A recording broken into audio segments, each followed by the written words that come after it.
Hello everyone.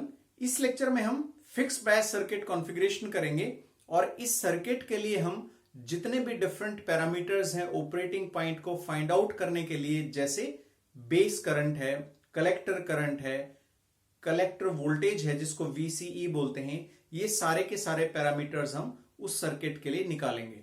तो इस circuit को हम फिक्स बायस सर्किट को बेस बायस सर्किट भी कहते हैं। This is also called base bias circuit. तो यदि कोई सिंपलेस्ट सर्किट हम बनाना चाहे एक ट्रांजिस्टर के साथ, तो किस तरह से बना सकते हैं? ये कोई कॉमन एमीटर कॉन्फ़िगरेशन ट्रांजिस्टर है, NPN ट्रांजिस्टर।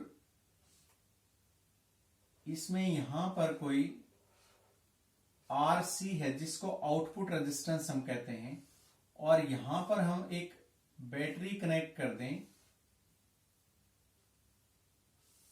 उसके बाद इसके इनपुट में हम यहां पर एक इस तरह से बैटरी लगाएं। ये बैटरी, इसको हमें क्या करना है? यहां पर इस एमीटर बेस जंक्शन को हमें फॉरवर्ड बायस करना है। ये क्या है? दिस इज बेस है, ये कलेक्टर है, ये एमीटर है, और ये VBB बैटरी है। ये होती है 0.3 वोल्ट जर्मेनियम के लिए और 0.7 वोल्ट सिलिकॉन के लिए, और ये VCC कहेंगे, 6 वोल्ट बैटरी है जो इसको रिवर्स बायस करेगी एक्टिव रीजन में ऑपरेट करवाने के लिए। ये सिंपलेस्ट सर्किट डायग्राम है एक ट्रांजिस्टर को यूज करके। बट इसमें प्रॉब्लम क्या है कि यहां पर ये जो बैटरी है 0.3 वोल्ट या 0.7 वोल्ट की जो बैटरी है वो प्रैक्टिकेबल नहीं है, इतनी छोटी बैटरी अवेलेबल होना। तो इसको हम मॉडिफाई करके क्या कर सकते हैं? यहां पर एक रेजिस्टेंस लगा सकते हैं। तो इसको मॉडिफाई करके क्या सर्किट बनेगा? यहां पर इस तरह से ये RC एज इट इज, और यहां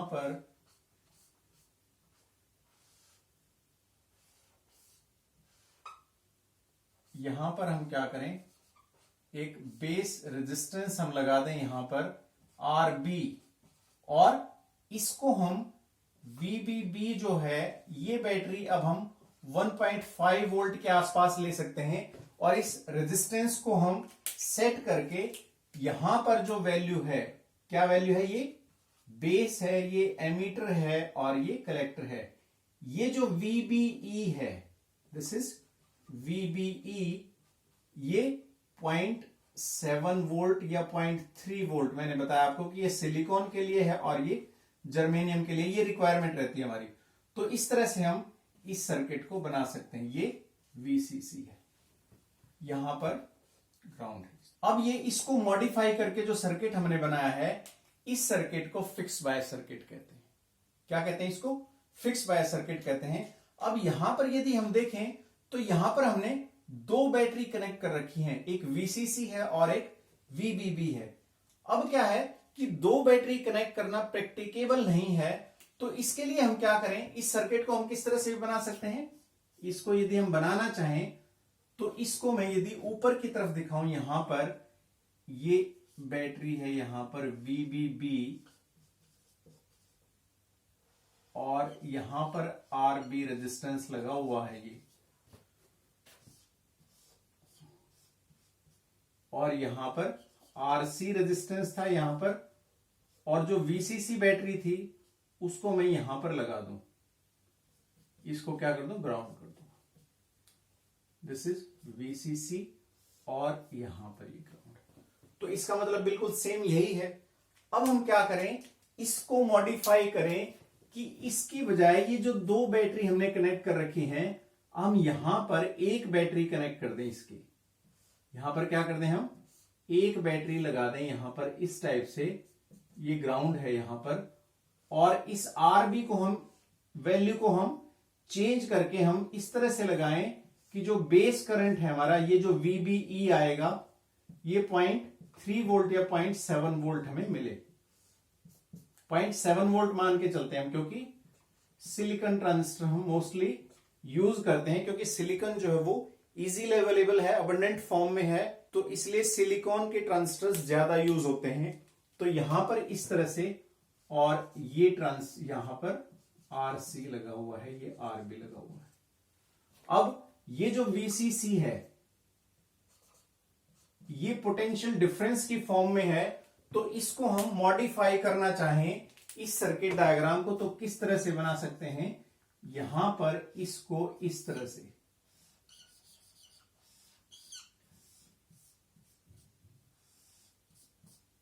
ये यहां पर RB है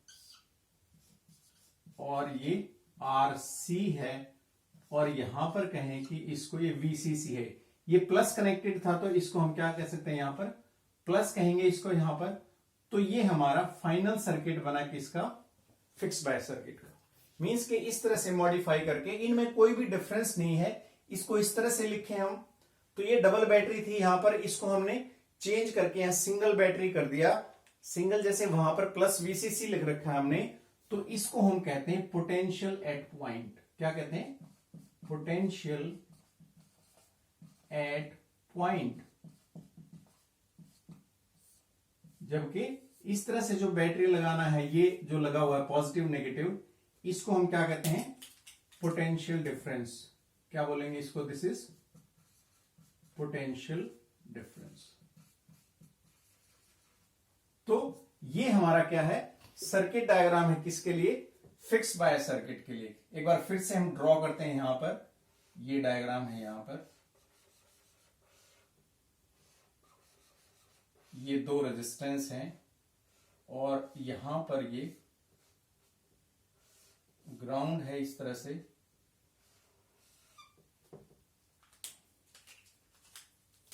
ये इसका कलेक्टर टर्मिनल है, ये इसका बेस टर्मिनल है और ये एमीटर टर्मिनल है।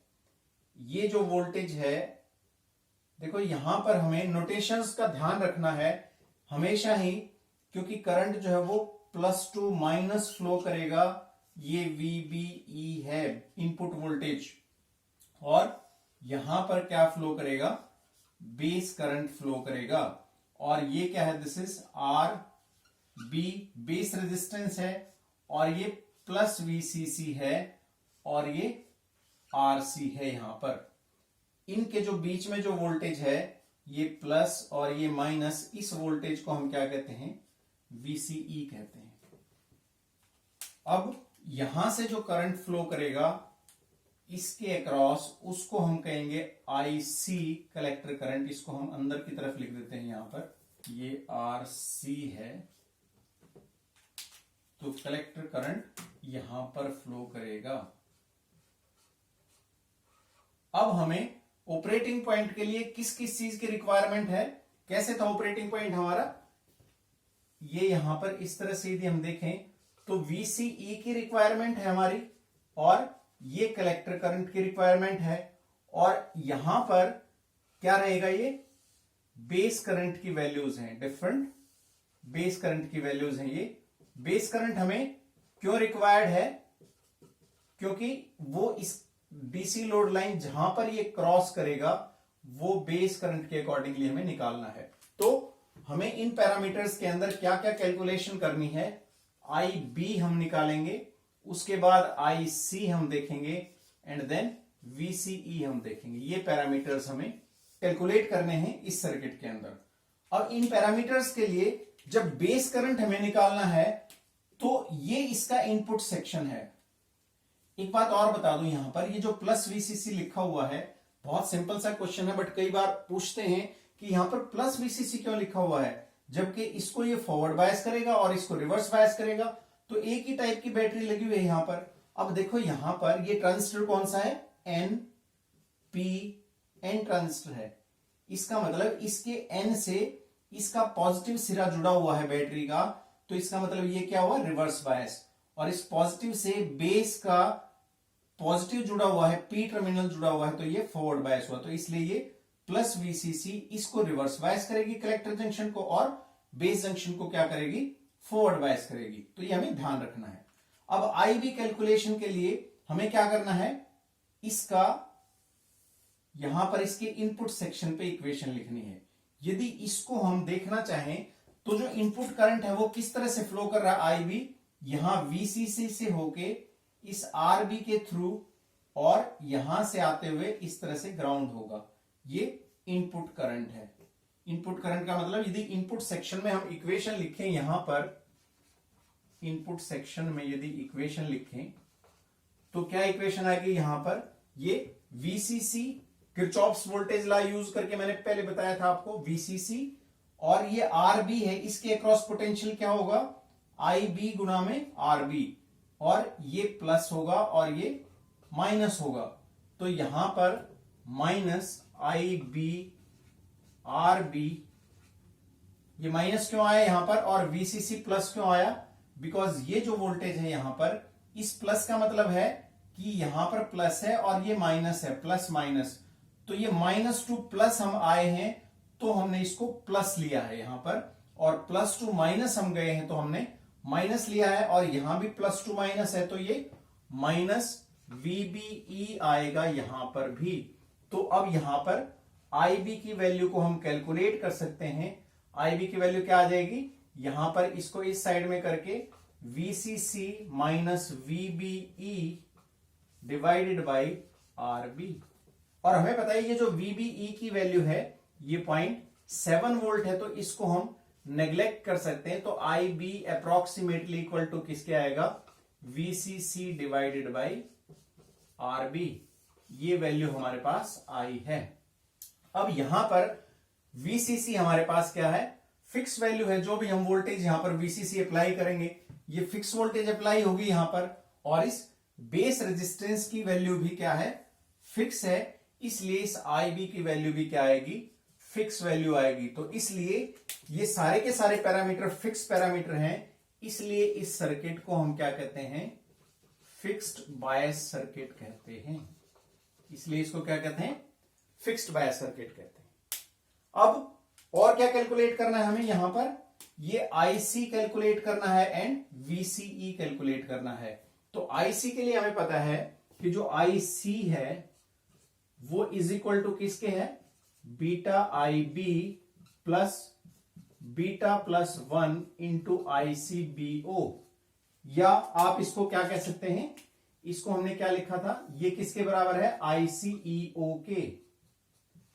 ये जो आईसीबीओ जो लीकेज करंट था ये किसमें था, कॉमन बेस कॉन्फ़िगरेशन में था, और आईसीओ किसमें है, कॉमन एमीटर कॉन्फ़िगरेशन का लीकेज करंट है, जो किसके बराबर होता है, ICEO is equal to beta plus 1 into आईसीबीओ।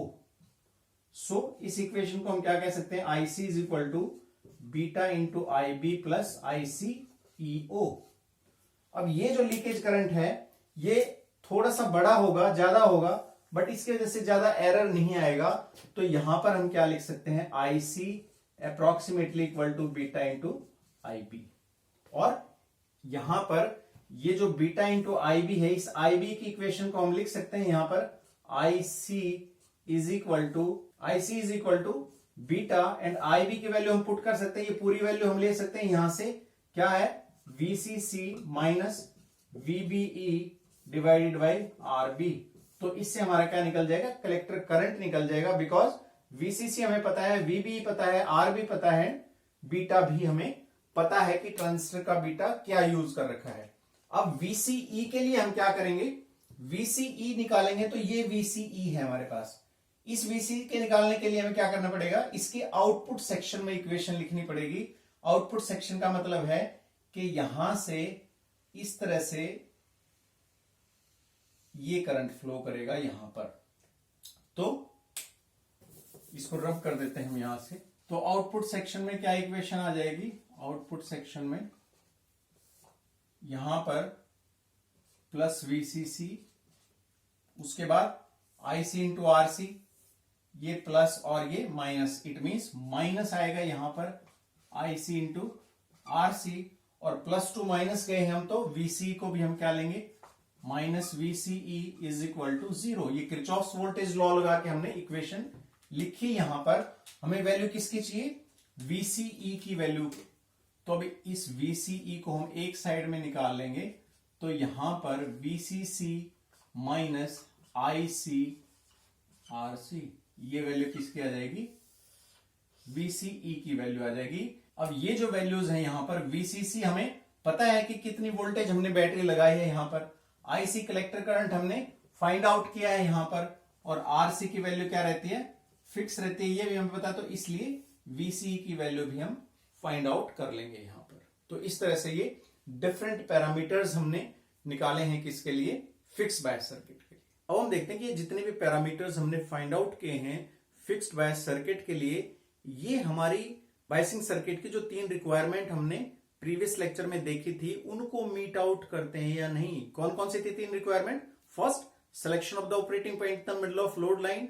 Second, कि ये कलेक्टर करंट जो है वो स्टेबलाइज होना चाहिए अगेंस्ट टेम्परेचर वेरिएशंस। और थर्ड क्या थी, कि बीटा वेरिएशन से फ्री रहना चाहिए कलेक्टर करंट। तो फर्स्ट जो रिक्वायरमेंट थी वो मीट आउट होती है नहीं, तो उसके लिए क्या था कि ये बेस करंट जो है, इस बेस करंट के लिए हमें यहां पर फाइंड आउट करना था। तो यहां पर इस इक्वेशन से हम देखें कि वीसीसी क्या है, फिक्स है। इसको वेरी करके हम ऑपरेटिंग पॉइंट को in the middle of load line हम सेलेक्ट कर सकते हैं। तो ये फर्स्ट रिक्वायरमेंट हमारी, operating point in the middle of load line हमें मिल जाता है। तो ये डिजाइन फ्लेक्सिबिलिटी है काफी इसके अंदर, बिकॉज आर बी की वैल्यू को हम वेरी करके इसको फिक्स करवा सकते हैं, किसको, आई बी की वैल्यू को यहां पर। तो फर्स्ट जो हमारी रिक्वायरमेंट थी वो मीट आउट होती है। इसके बावजूद भी इस सर्किट को बहुत रेयरली यूज करते हैं, क्योंकि जो बाकी की दोनों रिक्वायरमेंट हैं वो हमारी मीट आउट नहीं होती। सेकेंड रिक्वायरमेंट क्या थी, कि जो कलेक्टर करंट है उसको स्टेबलाइजेशन करना था अगेंस्ट टेम्परेचर वेरिएशंस, क्योंकि ये इसके डायरेक्टली प्रोपोर्शनल है। तो हम देखते हैं कि इसके अंदर हमें क्या मिला है, कि टेम्परेचर जब इंक्रीज हो रहा है, इस टेम्परेचर के इंक्रीज होने से क्या हो रहा है, यहां पर आईसीबीओ इंक्रीज हो रहा है, लीकेज करंट। इस आईसीबीओ के इंक्रीज होने से क्या इंक्रीज हो रहा है, आईसीईओ। और आईसीईओ इंक्रीज होगा तो क्या इंक्रीज होगा, यहां पर कलेक्टर करंट इंक्रीज होगा। और कलेक्टर करंट के इंक्रीज होने से क्या हुआ, कि जब कलेक्टर करंट इंक्रीज होगा तो जंक्शन के अक्रॉस टेम्परेचर बढ़ेगा, और टेम्परेचर के बढ़ने से जो हमारे पास माइनॉरिटी कैरियर्स हैं वो बढ़ेंगे, और माइनॉरिटी कैरियर के बढ़ने से फिर से वही प्रोसेस शुरू होगा। तो कलेक्टर करंट के बढ़ने से क्या होगा, टेम्परेचर फिर से बढ़ा है यहां पर, और फिर से आईसीबीओ इंक्रीज होगा, फिर से आईसीईओ, और फिर से कलेक्टर करंट, और देन अगेन। मींस कि जो क्यूमुलेटिव प्रोसेस है ये एज इट इज रहेगा, इसका कोई चेक नहीं है कि इस आईसी के इंक्रीज पे कोई चेक लगा सके, ये रोक सके। तो दिस में लीड्स टू थर्मल रनअवे, कि आपका क्यूमुलेटिव प्रोसेस है, टेम्परेचर बढ़ता जाएगा और कलेक्टर करंट इंक्रीज होता जाएगा। तो सेकंड जो पॉइंट है वो मीट आउट नहीं होता। जो थर्ड रिक्वायरमेंट थी, थर्ड रिक्वायरमेंट क्या थी, it should be independent from beta variations. यदि हम यहां पर देखें तो IC is equal to beta into I B. अब आई बी की वैल्यू फिक्स है, ये जो बीटा है इस पे डायरेक्टली डिपेंड करता है क्या, कलेक्टर करंट। मींस कि जब किसी भी ट्रांजिस्टर को हम रिप्लेस करेंगे with same type of transistor तो ऑपरेटिंग पॉइंट शिफ्ट हो जाएगा। इट मींस कि ये जो सर्किट है इसमें ऑपरेटिंग पॉइंट की स्टेबिलिटी प्रॉपर नहीं है। इट मींस कि इस सर्किट को मॉडिफिकेशन की जरूरत है। तो इस लेक्चर के लिए इतना ही। तो नेक्स्ट लेक्चर में हम इस फिक्स बायस सर्किट से रिलेटेड न्यूमेरिकल करेंगे। यदि आपकी कोई क्वेरी है, कोई सजेशन है, कोई भी डाउट है तो हमें कमेंट बॉक्स में जरूर लिखें। और ये वीडियो आपको पसंद आए तो इसको लाइक करें, अपने फ्रेंड्स में शेयर करें और चैनल को जरूर सब्सक्राइब करके जाएं। Thank you friends.